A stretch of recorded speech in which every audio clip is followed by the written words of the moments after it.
சேவான் மூலமாக நியாயப்பிரமாணத்தின் குரு கமாலியல் உட்கார்ந்திருக்கிறான்.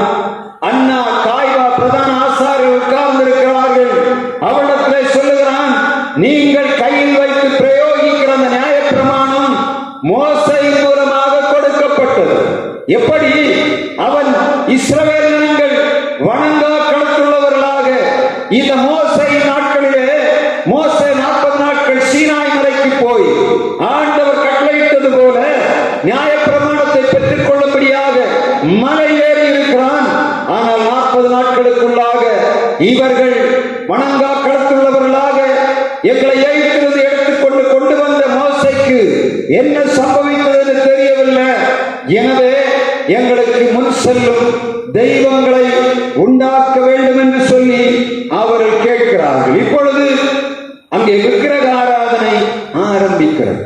எகிப்தின் அடிமைத்தனத்திலிருந்து மோசையின் மூலமாக பலத்த கையினாலும் ஓங்கிய பேச்சினாலும் மீட்டெடுத்து கொண்டு வரப்பட்ட இஸ்ரவேல் ஜனங்கள் 40 நாட்களுக்குள்ளாக விக்கிரக ஆராதனை செய்கிறவர்களாய் வணங்கா களத்துள்ளவர்களாய் மாறிப்போனார்கள். இதனால் தான் ஆண்டவர் என்ன செய்கிறார்? அவர்களுக்கு கற்பனைகளை கொடுத்து கட்டளைகளை கொடுத்து அவர்களை வாழும்படியாக கொடுக்கிறார். இந்த நியாயப்பிரமாணத்தை முழுவதுமாக நிறைவேற்றுகிற இவர்களை பார்த்து சேவான் சொல்லுகிறான். யார்? இந்த மோசே தான் சொல்லுகிறான், எனக்கு பின்பாக ஆண்டவர் ஒரு தீர்க்கதரிசியை எழுப்புவார். அப்போஸ்தலர் 7ஆம் அதிகாரம் 37ஆம் வசனத்திலே அந்த வார்த்தை சொல்ல வாசிக்கிறான். அப்போஸ்தலர் 7:37, இஸ்ரவேல் புத்திரரை நோக்கி, உங்கள் தேவனாகிய கர்த்தர் உங்கள் சகோதரரிலிருந்து என்னை போல ஒரு தீர்க்கதரிசியை உங்களுக்காக எழும்ப பண்ணுவார், அவருக்கு செவியொடுப்பீர்களாக என்று சொன்னவன் இந்த மோசேயே. நியாயப்பிரமாணத்தை அப்படியே கொண்டாடுகிற இந்த கமாலியேல், அண்ணா காய்வா பிரதான ஆசாரியரிடத்திலே சொல்லுகிறான். மோசே சொல்லி இருக்கிறான். என்ன சொன்னான்?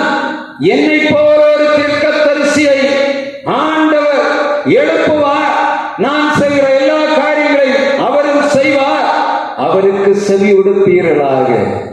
இதுதான் அவனுடைய பிரசங்கத்தின் மிக பிரதானமான காரியம். 7ஆம் அதிகாரத்திலே சேவான் இந்த ஜனங்களுக்கு சொல்லக்கூடிய மிக பிரதானமான காரியம், நீங்கள் சிலுவையில் கொண்ட இயேசுதான் நியாயப்பிரமாணத்தின் நிறைவேறுதலாக மோசையினாலே சொல்லப்பட்ட அந்த தீர்க்கதரிசி என்பதை மறந்து போனீர்கள். எனவே நான் உங்களுக்கு நினைப்பூட்ட வேண்டும் என்று சொல்லி அந்த மிகப்பெரிய கூட்டத்துக்கு முன்பாக, மிகப்பெரிய படித்தவர்கள் என்றவர்களுக்கு முன்பாக, சவுலுக்கு முன்பாக, இந்த கமாலியேலுக்கு முன்பாக தைரியமாக என்று சொல்லுகிறான், வணங்கா களத்துள்ளவர்களே. அப்போஸ்தலர் 7ஆம் அதிகாரம் 55ஆம் வசனம் சொல்லுகிற வாசிங்க.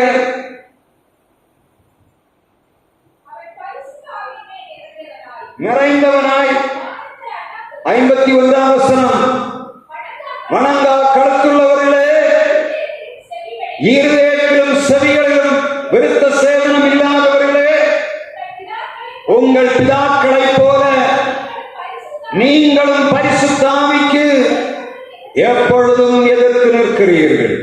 அவன் சொல்லுகிறான், மோசே கொண்டு நியாயப்பிரமாணம் கொடுக்கப்பட்டது, அதை நீங்கள் பெற்று வாழ வேண்டிய நீங்கள் அவருக்கு எதிர்த்து நின்றீர்கள். யார் யாரெல்லாம் தீர்க்கதரிசிகள் வந்து உங்களுக்கு முன்பாக எச்சரிப்பு கொடுத்தார்களோ எல்லாரையும் கொலை செய்தீர்கள், பரிசுத்த ஆவிக்கு எதிர்த்து நின்றீர்கள் என்று சொல்லிவிட்டு அதுவரையிலும் வரலாறை பேசினவன் கடிந்து கொள்ள ஆரம்பித்தான். அப்படிதானே? அதுவரை வரலாறு கேட்கும்போது சந்தோஷமா இருந்தாமா, எங்களுக்கு தெரியாத வரலாறா, எங்களுக்கு தெரியாத புவியலா, எங்களுக்கு தெரியாத சயின்ஸா, எல்லாம் எங்களுக்கு தெரியும். பேசுகிறதெல்லாம் கேட்டு ஆமா எல்லாம் சரிதான், எல்லாம் சரிதான் என்று சொன்னார்கள். இப்பொழுது அவன் சொல்லுகிறான், இந்த தீர்க்கதரிசிகளை கொலை செய்த வணங்கா களத்துள்ளவர்களே என்று ஆரம்பிக்கிறான். பரிசுத்த ஆவியினால் நிறைந்த மனிதன் என்ன செய்திருக்கணும்? நீங்கள் மனம் திரும்புங்கள் என்று சொல்லி இருக்கலாம். ஆனால் சொல்லுகிறான், மிக தீவிர பக்தனாக சொல்லுகிறான், வணங்கா களத்துள்ளவர்களே, நீங்கள் கொலை செய்த இயேசு நியாய பிரமாணத்தின் நிறைவேறுதல், மோசேயின் தீர்க்கதரிசனத்தின் நிறைவேறுதல். எனவே நீங்கள் செய்த தவறு என்ன? நியாய பிரமாணத்திலே நிறைவேறுதலாக வந்த இயேசுவை கொலை செய்தீர்கள். அது மாத்திரமல்ல, அவர் அனுப்புகிற பரிசுத்த ஆவியின் மூலமாக கிரியை செய்கிற சீடர்களாய் எங்களையும் நீங்கள் வேதனைப்படுத்துகிறீர்கள் என்று அவர்களுக்கு எதிராக பேச ஆரம்பித்த உடனே வசனம் சொல்லுகிறது. அடுத்த வசனம் 52ஆம் வசனம்.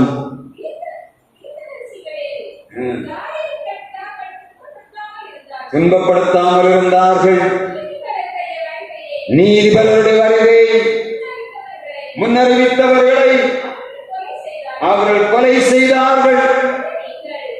இப்பொழுது நீங்கள் அவருக்கு துரோகிகளும் அவரை கொலை செய்த பாதகர்கள் மானியர்கள் என்று சொல்லும் போது 57ஆம் வசனம் சொல்லுகிறது, அப்பொழுது அவர் உரத்த சத்தமாய் கூப்பிட்டு தங்கள் காதுகளை அடைத்துக் கொண்டு வருமனப்பட்டு அவர் மேல் பாய்ந்தார்கள் என்று வேதம் சொல்லுகிறது. இங்கே ஸ்தேவான் பரிசுத்த ஆவியினாலே நிறைந்தவனாய் மகா பெரிய அடையாளங்களையும் அற்புதங்களையும் செய்து கொண்டிருக்கிறார்.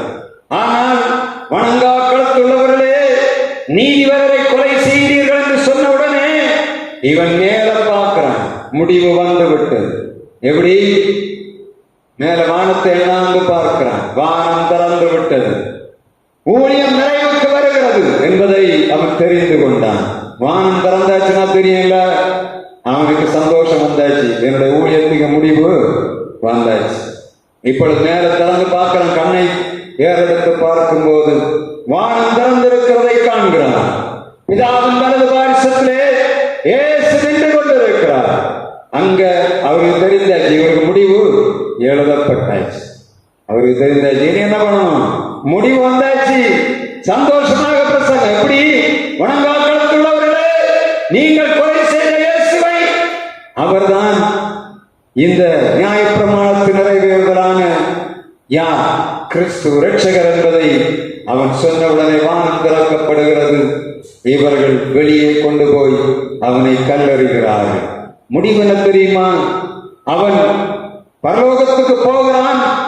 போகும்போது சொல்லுகிறான், பிதாவே, இவருடைய இரத்தப்பழியை இவர்கள் மேல் சுமத்தாதிரும் என்று சொல்லி இயேசு எவைகளை சொன்னாரோ அதே வார்த்தையை இவனும் இங்கே சொல்லுகிறதை நாம் பார்க்க முடியும்.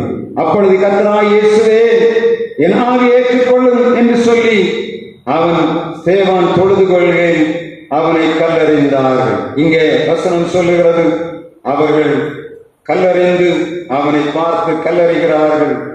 இப்பொழுது அவன் கேட்கிறான், ஆண்டவரே, 60ஆம் வசனம் சொல்லுகிறது, முழங்கார் படியிட்டு, கர்த்தாவே, இவர் பாவத்தை இவர்கள் மேல் சுமத்தாதிரும் என்று சொல்லுகிறான். ஆண்டவருக்காக ஊழியம் செய்தவன், ஆண்டவருக்காக பக்தி வைராக்கியமாக இந்த ஜனங்களுக்காக நின்றவன், அடையாளங்கள் அற்புதங்கள் செய்து ஜனங்களுக்கு விடுதலை உருவாக்கிற மனிதன், தன்னுடைய முடிவிலே பரலோக ராஜ்யத்தை அவன் சுதந்திரிக்கிறான். ஆனால் சொல்லுகிறான், பிதாவே, இவர்கள் மேல் இரத்தப்பழியை சுமத்தாதிரும் என்று சொல்லி